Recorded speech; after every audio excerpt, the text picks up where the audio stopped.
There are three principal portals to St. Paul's. One is the Holy Door. On the far right-hand side is the Holy Door that's only opened once every 25 years.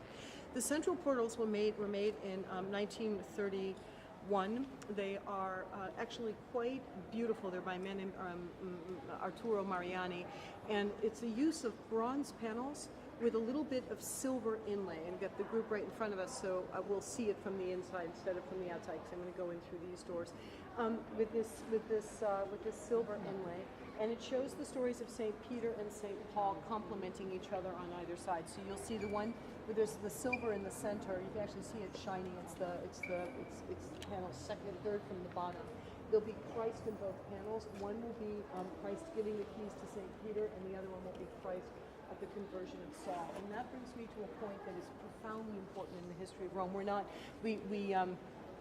We did a rather cursory visit to the Forum, and all the while I was thinking of all the things that I wanted to tell you and didn't have time to, and plus it looked like your brains were going to explode anyway because you were just off an airplane.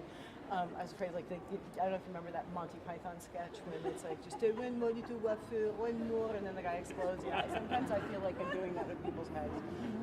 The fact of the matter is that one of the things that we see very constant in the history of Rome is a buildup of Peter and Paul as twins. Something that we come from the outside, we come from the 20th, 21st century, and we don't feel it as much. But when you look at the history of Rome and the way that Rome is built up, you have that presence of Romulus and Remus, who are founding the city on the top of the Palatine Hill.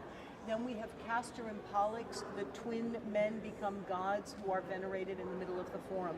Then we walk over to the Mamertine, and there are Peter and Paul, who, according to the tradition, and this is the way we celebrate it in Rome, they died on the same day, which is June 29, which would make their dies natalis, their birthday in heaven, the same, and that makes Peter and Paul twins. And Peter and Paul become the twin refounders of the Christian Rome and begin this whole new birth of a city that will be able to rise from the ashes of what you saw, from that imploding of a city that then got buried, literally buried, and then rose from the dead as a new Christian city. And so they were always so aware of this. Peter and Paul were venerated on the same day. Peter's church and Paul's church that face each other across the city. So they're both the protectors. They're the two anchors of our city. Peter and Paul's, at the tomb of St. Peter, you lifted up an icon with the face of St. Peter and St. Paul. Peter and Paul together on the doors. And what happened is the Protestant Reformation separated the two. The twins got separated during the Reformation because the Protestants claimed Paul. And the Catholics spent so much time rebuilding St. Peter's, we became kind of Peter obsessive. And so what Benedict XVI did in 2008, 2009, when he declared the year of St. Paul, was to try to bring the two twins together. As a matter of fact, the homily he gave here at the opening of the doors, at the opening of the celebration and the dedication of the doors of St. Paul, was talking about reuniting the twins, Peter and Paul in Rome. And so he commissioned, Benedict XVI commissioned these doors. With here at St. Paul, 2008, 2009, naturally they showed up in 2010. Everything from the death of St. Paul to the conversion. Here's the new Saul as the co-check guy for the stoning of St. Stephen. There's the conversion of Saul. And this is the scene, this is the one we always try to remember in Rome. The endless images of the two brothers embracing. Peter and Paul, who at that moment outside the Mamertine prison, the apocryphal death of Peter tells us about how Peter and Paul embrace one last time.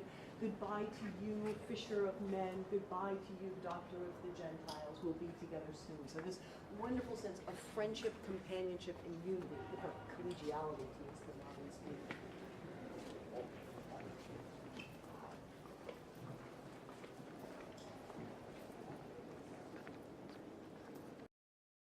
Christian religion, and that really the pagans and the Christians are just knockoffs from what they say. The Christians are just knockoffs from the pagans. And one of the things I was trying to tell you was just in San Clemente, was showing you the space, the space between, the difference in space between the Mithraean cult cell and the floor up above it in the early Christian church. I mean, obviously, they're trying to tell you something different. But here, in a church that is designed very much to be part of designed to be very much a Christian space, we learn an awful lot more. The Christians have, from Constantine, essentially a blank check. Constantine left immediately. He did not supervise our church building. And I'm going to use this church. I usually use the Lateran, but I'm going to use this church today to try to explain to you some of the things that Christians decide. They reject the temples out of hand. We looked at temples yesterday. Why would a Christian want a temple? It's small. It's dark. It's a room that has it's anything but a cult statue in it. It's got no windows. You bring in the remains of the sacrifice, and they sit there along there with the god who likes to be alone. It occasionally occurs to me that pagan gods are a lot like adolescents. They like to sit in the dark alone with remains of old food. But the fact of the matter is,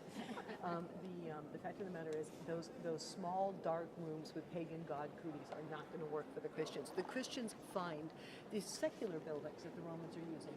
The side of the forum was lined with these basilicas. The Romans, you guys will meet basilicas on your travels because the Greeks invented them as a royal walkway.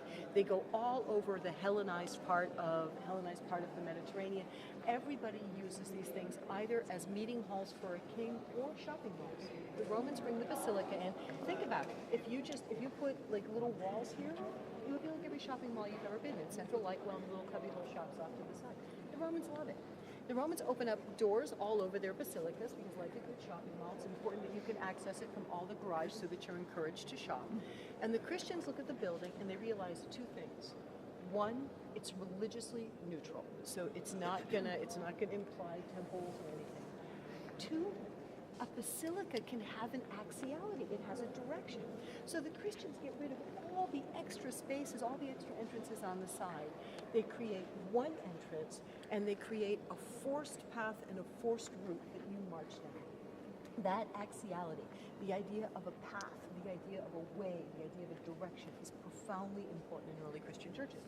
The second thing the Christians love about the basilica is the play of light. You can see out here, this is very dark, okay? It's lower. This ceiling's actually a little lower here. Then this is a little higher. It's not that much lighter. And people always feel drawn towards the neighbors. I always walk to the side, and I always watch the people walking over there. Okay? I do it on purpose, just for my own personal amusement. It's also because I'm proving a point. You don't want to be in this space because it's dark and you feel kind of out of the action. You're drawn towards the center, and what makes you drawn towards the center is the use of light. Let me just give you two phrases that Jesus uses all the time. How many mosaics have you seen Jesus standing around with? And you'll see them on your travels. He's holding a big sign that says, Ego sum lux, I am the light. And how many times does Jesus say, I am the way? No one gets to the Father except through me. Light and way. The basilica helps us understand who it is that we worship. So, into the light.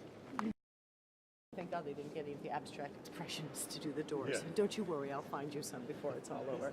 But those are the main processional doors. The holy doors are always kept closed. Which are the two that are only open every 20? Those are the holy doors. They're the ones down at the end there. One on each side? Nope, those doors that are way down at the end. The other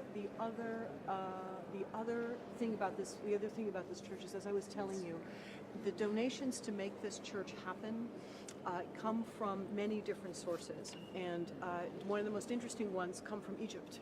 It was Muhammad Ali who gave us these alabaster columns. This stuff comes only from Egypt, and he shipped them over to Rome so that they were supposed to be part of the balcony around the tomb of St. Paul, and then they decided to use them at the entryway. And then King Fuad, he donated the alabaster, which was used in the windows. So we have this tremendous act of generosity from the Egyptians, bringing these materials to be able to beautify this church.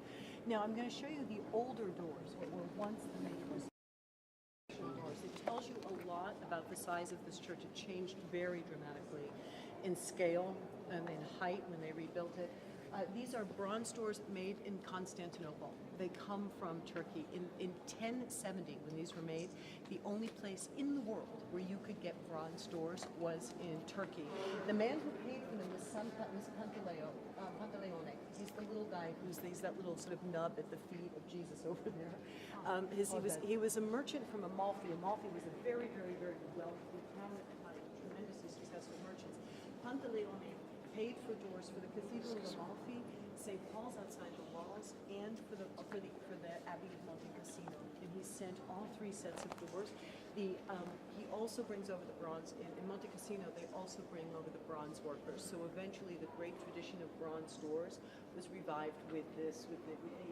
And you can see that Mariani was thinking about these doors when he made his, because bronze work, they haven't really worked back. They don't know how to model and mold bronze the way you'll see, for example, in the doors of Florence. What they're doing is they're just cutting in these, yes, they etch in the lines and then they fill them in with silver. You can see them over here. You see how, like, with the apostles up there, the ones up the top are a little bit better conserved. They are the stories of Christ from the Annunciation all the way down to Pentecost, and then the other ones down at the bottom are going to be all the apostles and their various forms of martyrdom, okay? And again, just really, amazingly enough, they were spared in the fire. Amazingly, they were spared in the fire. And as you can see, and also you'll also see, by the way, everything is written in Greek because the doors come from, they come from Constantinople, so all the writing would have been done in Greek at the time, even though the language of the church in Rome was Latin. All right, we're going to